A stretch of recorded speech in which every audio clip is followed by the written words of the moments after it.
ठीक है, तो लास्ट क्लास में, लास्ट सेशन में जो सुबह वाले सेशन जो हुआ था आपका यही था, sine theta cos theta cancel, A square goes, है ना। तो ये आपका निकल के आता था 2 से 2 गया, तो theta was tan inverse x upon y and plus c।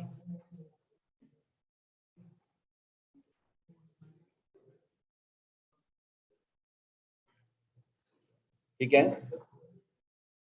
तो थीटा को आप यहां से रख सकते हैं, sine square theta is v upon a square, ठीक है।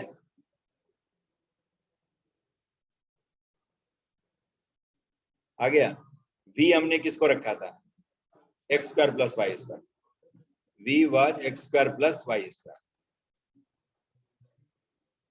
तो आपका आ जाएगा theta is sine inverse root of x square plus Y square और बाहर में a,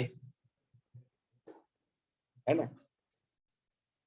ये हो गया equal to tan inverse x upon y and plus constant of integration c। ठीक है, ये लास्ट क्लास का कंटिन्यूएशन। अब देखिए, अब इसी को सॉल्व करने के लिए जो इंटीग्रेशन था आपका, सॉरी डिफरेंशियल इक्वेशन था,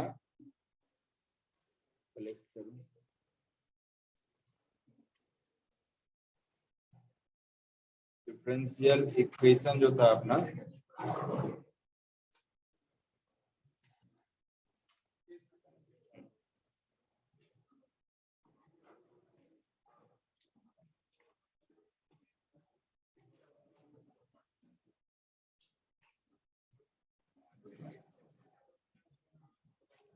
ठीक है, ये था आपका कि y x dy and plus y dx divided by y dx minus x dy equal to root of a square minus of x square plus y square divided by x square plus y square. ठीक है, इसी को हमने solve किया था। अब देखिए, इसको सॉल्व करने के लिए एक और काम कर सकते हैं कि x को आप r cos थीटा रख लीजिए, ठीक है, y को r sin थीटा रखिए। तो ऐसा रखने के बाद x square plus Y square की वैल्यू क्या हो जाएगी, आर स्क्वायर। ठीक है, तो x square plus Y square बहुत जगह दिख रहा है, ये सीधा सीधा आर स्क्वायर हो जाएगा। ठीक, दूसरी बात, थीटा निकालना हो, क्योंकि अब नया वेरिएबल जो अपना होगा आर और थीटा होगा। ठीक, तो tan थीटा इक्वल टू क्या लिख लेंगे, x upon y upon x. तो थीटा की जरूरत पड़े तो tan inverse y upon x, ये भी लिख सकते हैं। अब इसमें वेरिएबल सेपरेट कर लीजिए, किसके टर्म में, तो आर और थीटा में। आर और थीटा अब आपका नया वेरिएबल है, उसमें डिफरेंशियल इक्वेशन को लिखिए और आर और थीटा को सेपरेट करिए। सेपरेट करना इसमें कंपैरेटिवली आसान है। कैसे, तो x आपका r cos थीटा है, तो देखिए dx will be cos theta dr minus r sin theta d theta, dy will be sin theta dr और plus r cos theta d theta. हो गया, dx आ गया, dy आ गया। अब न्यूमरेटर पहले मैं तैयार करता हूं, x dy and plus y dx, तो r cos थीटा और into sine theta dr plus r cos theta d theta, ये हो गया x dy। Plus Y D x मतलब आर साइन थीटा और into cos theta D R minus of r sine theta D theta.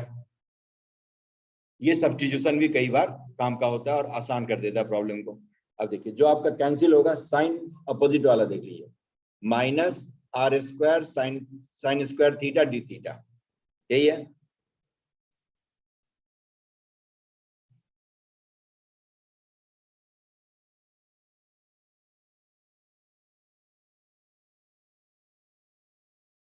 ठीक है, तो देखिए R cos theta sine theta D theta और यहां आ गया आपका R sine theta cos theta D R और X D Y plus Y D X. एक कैंसिल होना चाहिए, R square cos square theta D theta और यहां पर आ गया आपका R square sine square theta D theta. अच्छा एक्स देखिए गलत हुआ, इसीलिए तो गलत, एक्स डी वाई दोनों ऊपर नीचे एक ही जैसा हो जाएगा, एक्स डी एक्स है, एक्स डी एक्स है और वाई डी वाई है ना, एक्स डी एक्स और वाई डी वाई। ठीक, ऐसा होगा तो नहीं आएगा, x D x plus Y D y. चलिए नीचे डिनोमिनेटर को ही सॉल्व कर देता हूँ, वाई डी एक्स और माइनस एक्स डी वाई, यहाँ पर माइनस लिख लीजिए, यहाँ माइनस लगा लीजिए तो डिनोमिनेटर सॉल्व हो जाएगा, यूज हो जाएगा। Y D x minus x D y, ये हो गया आपका minus of r cos theta sine theta d y x D y, ठीक ठाक है। Y D x minus of x D y, हाँ ये ठीक है। देखिए ये और ये गया तो आ जाएगा आपका माइनस आर स्क्वायर और डी थीटा है ना, minus are square d theta common ले लिए तो cos square theta plus sine square theta is 1, ये हो गया minus are square d theta.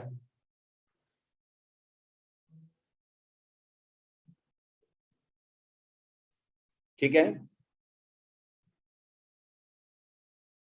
इसका मतलब है कि y D x minus x D y is equal to minus are square d theta. चलिए अब x D x plus Y D y निकाल। अगला जो है अपना X D X and plus Y D Y, तो R cos theta D R minus R sine theta D theta and plus Y D Y R sine theta और into sine theta D R plus R cos theta D theta. हो गया, समझ गए? तो देखिए minus R D theta वाला cancel कर दीजिए, ये अपोजिट साइन का है, R square sine theta cos theta D theta, ये कैंसिल हो गया तो बच क्या गया आपका आर डी आर। ठीक है, ये आर डी आर बच गया। अब देखिए सब वेरिएबल अपने आप आपका सेपरेट हो जाए, अब किसी को कहने की जरूरत नहीं होगी।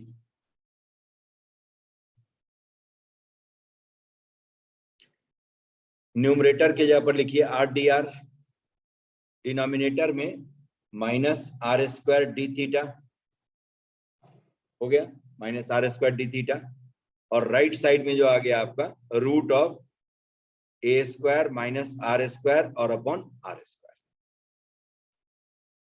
ठीक, देखिए आर से एक आर गया और एक आर नीचे वाला भी साफ हो जाएगा क्योंकि रूट के अंदर में आर स्क्वायर है, तो इसको लिख सकते हैं आप माइनस ऑफ डी आर और upon d theta is root of a square minus are square.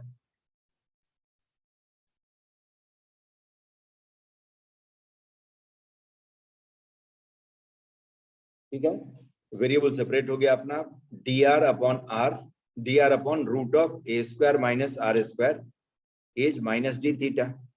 अब इंटीग्रेट करिए, नहीं आर को ए साइन थीटा रख लें तो डी आर हो जाएगा A cos theta D theta, A cos theta cancel हो जाएगा तो आपका sine inverse R by A आ जाएगा। Equal to minus of theta and plus constant of integration C. थीटा के जगह पर tan inverse y by X रखिए, r आपका है ही root X square plus Y square. ठीक, तो जो आ रहा था वही आ गया। आ गया कि sine inverse root of x square plus Y square और upon a is equal to कितना आ गया, minus of tan inverse y upon X and plus C. अब इसको tan inverse x upon y में चेंज करना हो तो 5/2 माइनस कर दीजिए, क्योंकि इसको आप लिख सकते हैं minus of cot inverse x upon y लिखा सकता है, and tan inverse x plus cot inverse x is 5/2। इसको आप चेंज करके ऐसे लिख सकते हैं minus of 5/2 minus tan inverse x upon y और प्लस c। ये माइनस 5/2 कांस्टेंट ऑफ इंटीग्रेशन में मिल जाएगा, तो फाइनली आ गया आपका tan inverse x upon y and plus constant of integration. समझ गए? तो ऐसा भी काम आप कर सकते हैं, यही था ना sine inverse tan inverse x upon y। तो ये पोलर सब्स्टिट्यूशन भी कर सकते हैं, जहां पर ये इस तरह का दिखे X square plus Y square है, x D X Y D Y और X D Y Y D X, अदल बदल करके दोनों, तब आप इसका यूज करके सिंप्लीफाई कर सकते। ठीक, ये भी हो गया। चलिए एक और काम करिए।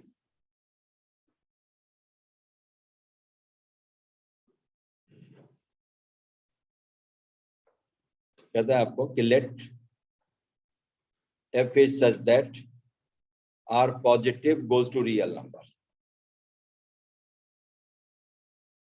satisfies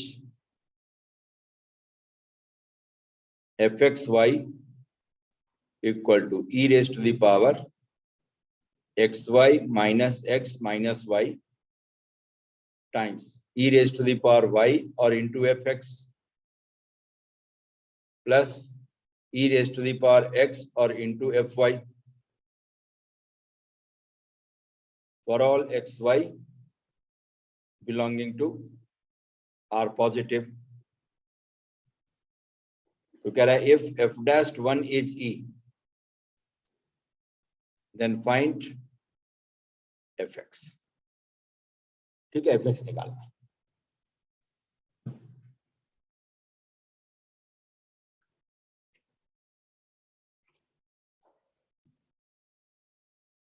ठीक है, तो यहां पर भी फंक्शनल रिलेशन है, डिफरेंशिएट करिए, डिफरेंशिएट विथ रिस्पेक्ट टू से y, फंक्शनल रिलेशन को डिफरेंशिएट करना।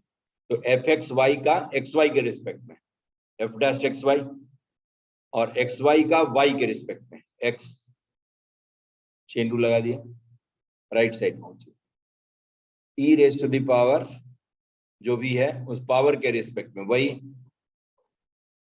ठीक है, और इनटू पावर का वाई के रिस्पेक्ट में, तो x माइनस 1, वाई के रिस्पेक्ट में डिफरेंशिएट करते समय x को कांस्टेंट की तरह x माइनस 1, ये डिफरेंशिएशन हो गया, और ब्रैकेट में जो था वो रहेगा e raise power y f x plus e raise to the power x f Y.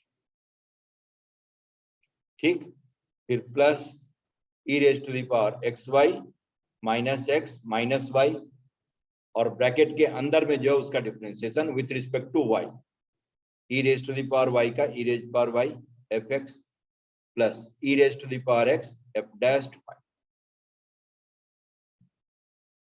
हो गया ये डिफरेंशिएशन। अब क्या करना है, y के जगह पर 1 डाल, क्योंकि अब हमें डिफरेंशियल इक्वेशन चाहिए, तो जहां जहां y है वहां पर 1 रखिए। देखिए क्या आता है, x f dash x equal to e raise to the power minus 1 x minus 1, y के जगह पर चुपचाप 1 डाल दीजिए। ठीक है, जहां जहां y, तो e F x plus e raise to the power x f1 first row तैयार, plus e raise power minus 1 और into e F x plus of e raise to the power x f dash 1। आ गया। y1 रखने के बाद ये situation है। इसमें f'1 की वैल्यू है e, और x और y दोनों को 1 रख करके देखिए, x और y दोनों को 1 रख ले तो क्या आ जाएगा, f1 equal to e raise पर -1 और e f1 ट्वाइस, नहीं e f1 plus e f1 2 times of this. ठीक है, इसका अर्थ f1 की वैल्यू 0 है, 2f1 इक्वल टू f1, तो f1 इज 0। आ गया। x और y दोनों को 1 रखिए, दोनों को 1 रख करके सॉल्व करें, f1 की वैल्यू आ गई 0। f1 इक्वल टू 2f1, मतलब 2f1 माइनस f1 इज 0, तो f1 इज 0। f1 की वैल्यू 0 आ गई, f1 की वैल्यू 0 और f'1 की वैल्यू e रखी, तो ये तो f1 0 है, तो ये 0 हो गया। अब जो बच गया आपका x f'(x) equal to x minus 1 और into e raise to the power x plus f'(1) की वैल्यू e है, f'(1) इज e, ये रह जाएगा fx and plus e raise to the power x। क्योंकि f'(1) भी e है तो ब्रैकेट के अंदर में से e कॉमन आएगा और e इंटू e रेज पर -1 इज 1, खत्म हो गया। इसका मतलब x f'(x) equal to x e raise to the power x and plus fx।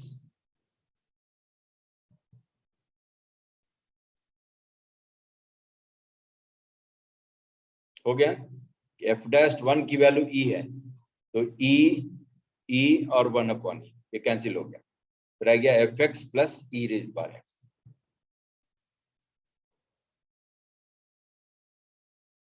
और f1 0 है तो इसलिए वो खत्म हो गया।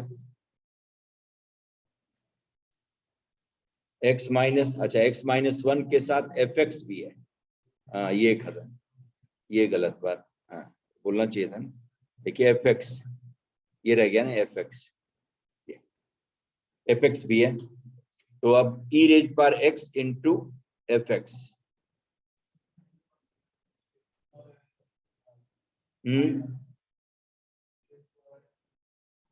ई रेज पर x कहां से आ गया, ये वायरस था, fx आना था, x माइनस 1 fx आना, हाँ fx के जगह पर ई रेज पर x बैठ गया, ये fx है, ये ठीक है, ठीक है। तो x fx और प्लस ई रेज पर x,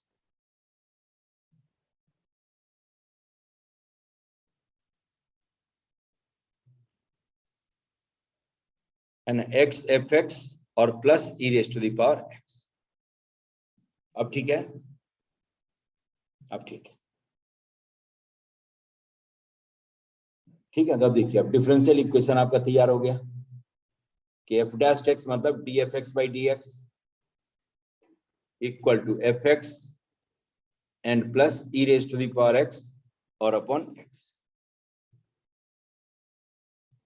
ये कुछ है, तो dfx by dx minus fx equal to e raise to the power x और अपॉन x।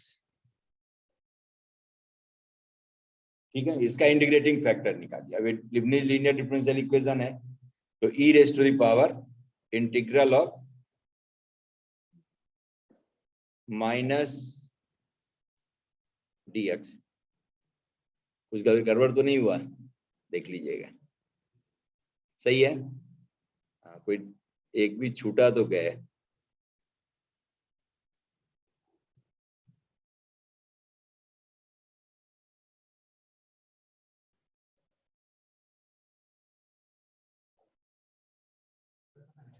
ठीक है, कौन सा,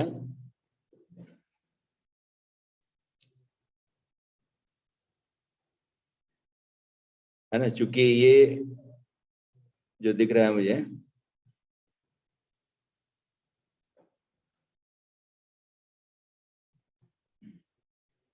सही है, ई रेज पर,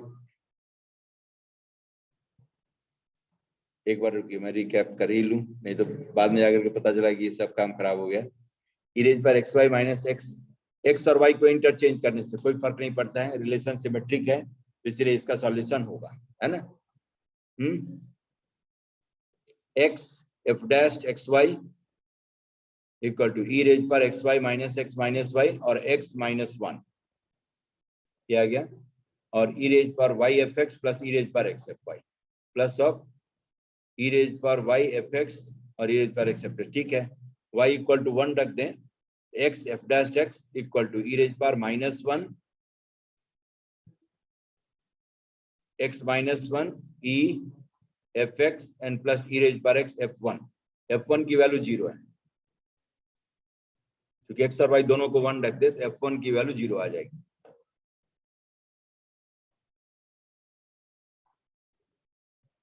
ठीक लग रहा है नहीं?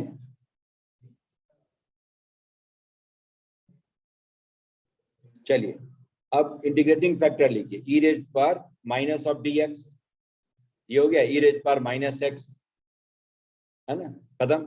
तो therefore solution is given by y का मतलब है F X into integrating factor E raise पर minus X equal to integral of Q है आपका ई रेज पर X upon X into integrating factor E raise पर minus x D X. Okay, इसका F X upon E raise to the power x is log x and plus constant of integration, तो आप c भी लिख सकते हैं, log c भी लिख सकते हैं, c, ठीक। अब इनिशियल वैल्यू मालूम है, f1 की वैल्यू 0 है, x इक्वल टू 1 रखिए, x इक्वल टू 1 रख दें, f1 इज 0 log 1 इज 0, तो c इज 0, तो c भी 0 हो गया। इसका मतलब fx जो आ गया आपका e raise to the power x और इंटू log x, ये फंक्शन समझ गए कि fx is e raise power x और इंटू log x। अब ये क्वेश्चन सब आपको डिफरेंशियल में भी दिया हुआ है, जहाँ इन्वेस्टिगेशन ऑफ फंक्शन करते हैं, तो बिना इंटीग्रेटिंग फैक्टर जाने भी इसको नहीं सॉल्व कर सकते, तो वहां भी लेकिन बहुत लोग आ रहे थे, घूम रहे थे, है ना। इसकी उचित जगह ये है ना। उस समय भी इन्वेस्टिगेशन ऑफ फंक्शन में हमने एफ निकाला था, लेकिन वो छोटा छोटा काम किया था जो उस समय के लिए परमिसेबल है, ठीक। लेकिन अब उसी में अब लीबनिज लीनियर का यूज करवा करके भी फंक्शन इन्वेस्टिगेट करवा सकता है, तो अब आप कर सकते हैं, अब आप फुल फ्लेज्ड कर सकते हैं। ये हो गया। चलिए एक और सवाल होता था आप लोगों का, जिसका जवाब उचित समय में दिया जाना था। जैसे कहता है आपको कि if P1 is 0 and d by dx of Px is more than Px for all x greater than 1, तो आपसे कहता था कि then prove that Px is greater than 0 for all x more than 1, ये प्रूव करना था। नहीं, इस क्वेश्चन की भी शुरुआत हो जाती है वहीं से, डिफरेंशिएशन से, डी बाई डी एक्स तो है ही, वहीं से शुरुआत हो जाती है, लेकिन उसका उचित जगह अब यहाँ पर है,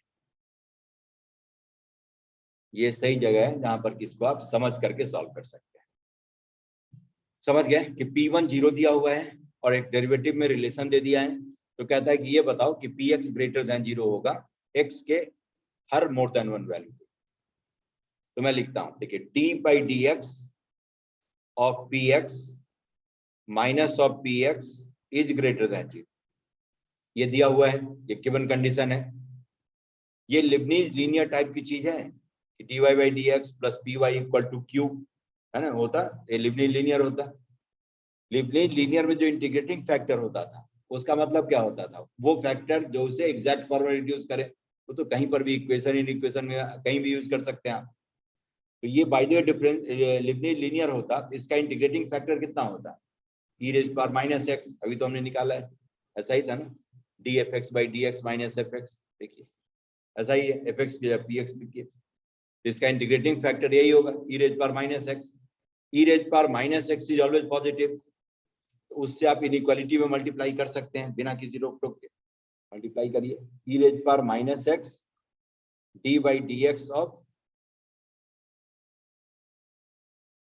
P x minus of p x is greater than 0 हो गया। और इससे मल्टीप्लाई कर सकते थे बिना किसी चेंज के, बिना किसी फेरबदल। अब इस एक्सप्रेशन को आप ऐसे लिख लेंगे D by D x of E raise to the power minus x और into P X greater than 0। नहीं, इसी काम के लिए तो मल्टीप्लाई कर देते हैं कि एग्जैक्ट फॉर्म में रिड्यूस हो जाएगा। अब जरा देखिए, इसका डेरिवेटिव पॉजिटिव है, इस फंक्शन को मैं gx नाम दे देता हूं। इसका मतलब gx is strictly increasing, gx is strictly increasing. अब देखिए किसका किसका जरूरत होता है, gx इज स्ट्रिक्टली इंक्रीजिंग। ठीक है कि डेरिवेटिव इसका पॉजिटिव है, अपना x मोर देन 1 है, क्योंकि ये सारी कहानी x मोर देन 1 के लिए दी हुई थी।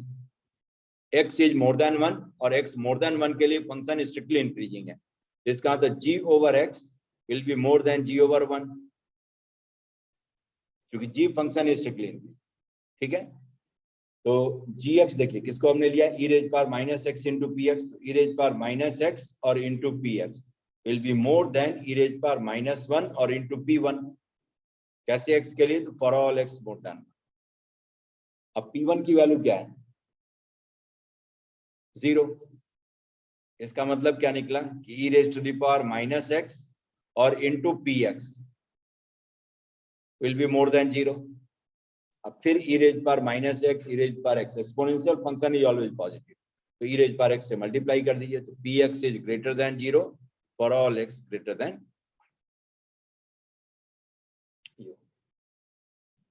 समझ गए? नहीं तो हम क्या करते थे, पी एक्स को पहले ही गिरा लेते थे। जो दिखाना है कि पी एक्स पॉजिटिव है उसको पहले ही नीचे उतार लिया, नीचे उतार लिया, इनइक्वालिटी को नहीं चेंज किया मतलब पॉजिटिव हो गया है।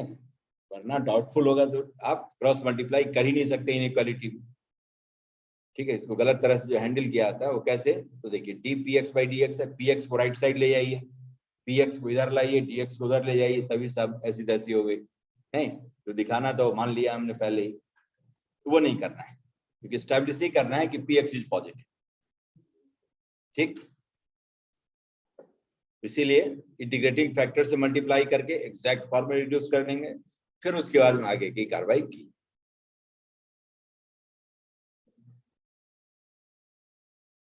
ठीक, चलिए एक और काम करिए। कहता है आपको कि if ux and vx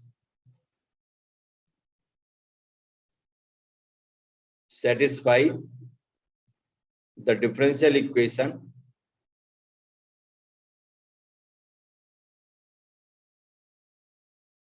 dy by dx plus px y equal to fx and dy by dx plus pxy equal to gx,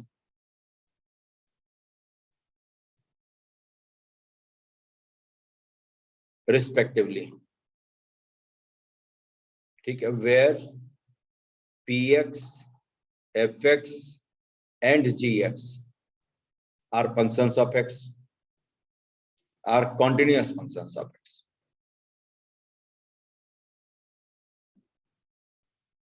Continuous functions of x.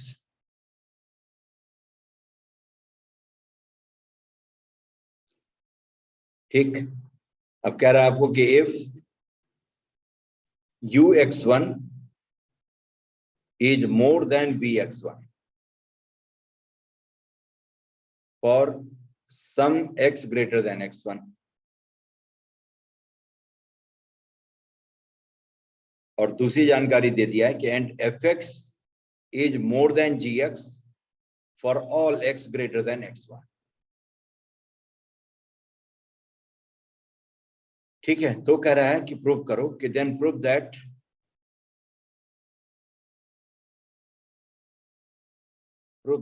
Any point x, y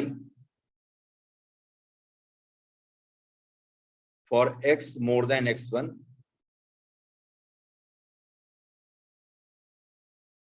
cannot satisfy y equal to ux, u is a function of x, and y equal to vx simultaneous.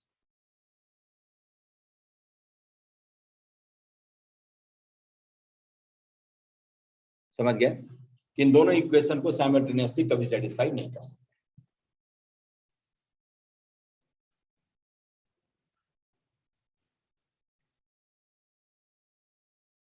ठीक है, पहली line तो समझ गए होंगे कि first equation का solution है y equal to ux, second equation का सॉल्यूशन है y इक्वल टू vx। ठीक है, इसका मतलब ये कि ux एंड vx तो कंप्लीटली लिखे, पूरा लिखिएगा तो y इक्वल टू ux और y इक्वल टू vx, ये दोनों इस दोनों डिफरेंशियल इक्वेशन को रिस्पेक्टिवली पहला फर्स्ट को और दूसरा सेकंड को सेटिस्फाई करता है। fx, gx, px सब कहता है कॉन्टिन्यूअस फंक्शंस ऑफ x है। तो चलिए सेटिस्फाई करवा ही देता हूं। तो dux और अपॉन dx प्लस px और into ux is equal to fx। Next dy dx of vx plus px vx must be gx, है ना? सेटिस्फाई करने का मतलब यही है, y के जगह पर रख दीजिए सबको। हो गया, फर्स्ट लाइन का मतलब ये था। अब इन दोनों को मैं सब्ट्रैक्ट कर दूं तो लिखा सकता है कि dy dx of ux minus vx plus px और इंटू ux माइनस vx, ठीक, इक्वल टू कितना आ जाएगा fx माइनस gx। अब जरा नीचे आ जाइए, ठीक है, कि fx कहता है is more then gx for all x greater than x1, है कि fx की वैल्यू gx से ज्यादा है हमेशा। ठीक, इसका मतलब कह सकते हैं कि this is always greater than 0, this is greater than 0 for all x greater than x1, दिखा सकता है। चलिए अब यहां पर मैं ux माइनस bx कोई नया नाम दे देता हूं phi x is ux minus of vx। तो डिफरेंशियल इक्वेशन अपना इस तरह का आ जाएगा dy dx of phi x minus px plus of px और phi x is greater than 0 आ गया, where phi x is this ux minus bx। ठीक है, अब जरा देखिए, अब ये फिर लेफ्ट हैंड साइड में जो एक्सप्रेशन है ये लिबनीज लीनियर डिफरेंशियल इक्वेशन की तरह का है। इसका इंटीग्रेटिंग फैक्टर लिख सकते हैं। इंटीग्रेटिंग फैक्टर इसका कितना होगा, e raise to the power integral px dx, यही होगा। अब इससे पूरे डिफरेंशियल इक्वेशन को मल्टीप्लाई करें एग्जैक्ट फॉर्म में रिड्यूस हो जाएगा। समझ गए? इसको जानना क्यों जरूरी था? डिफरेंशियल इक्वेशन का सॉल्यूशन निकालना है, ठीक है, ये फॉर्मूला होता है, लिख लिया, सॉल्व कर लिया, लेकिन अब इसका इन इक्वेशन में यूज होगा, इसका कहीं दूसरे जगह यूज होगा, ये जानना तो जरूरी है कि है क्या चीज भाई, ये करता क्या काम है ना? इन सब के लिए ये जानना जरूरी है। जैसे उस समय में जिस समय डेरिवेशन इसका बता रहा था उस समय बहुत लोगों को लग रहा होगा कि क्या हो रहा है ना? नहीं, ये क्या हो रहा है, फॉर्मूला होता था कि ये तो कुछ कुछ हो रहा है, तो वो कुछ कुछ इसके लिए करते हैं। समझ गए कि जब ये इस तरह की इनइक्वालिटी होगी, नहीं मतलब कुछ चीज लगता होगा कि ये क्यों हो रहा है, ये तो फॉर्मूला होता था, ये तोप होता था, चला देते हम कहीं पर, अब यहाँ नहीं, यहाँ पर उसको खोल के देख रहे हैं। ये सब इस दिन काम देता है। समझ गए कि जब किसी एक्सप्रेशन को कॉम्पैक्ट करना हो तो वहां पर जो उसका मतलब जानते होंगे तो करेंगे, वरना बैठे रहते हैं। तो देखिए e raise power integral p x D x से इसको मल्टीप्लाई करें तो पहले की तरह ही ये हो जाएगा d by D x of E raise to the power integral p x D x और into five x greater than 0 हो गया। पहले अभी जैसे हमने किया था दोनों साइड से मल्टीप्लाई कर दीजिए इंटीग्रेटिंग फैक्टर से, और एक्सपोनेंशियल फंक्शन है इसकी वैल्यू हमेशा पॉजिटिव होती ही है, इसलिए कोई पूछने भी वाला नहीं है आपसे, है ना। इनइक्वालिटी वही रहेगी मल्टीप्लिकेशन के बाद भी। अब जरा देखिए, अब इस फंक्शन को मैं साई एक्स लिख देता हूं, ठीक। तो इस डेरिवेटिव पॉजिटिव का मतलब क्या है कि Sai x is strictly increasing function, is strictly increasing function,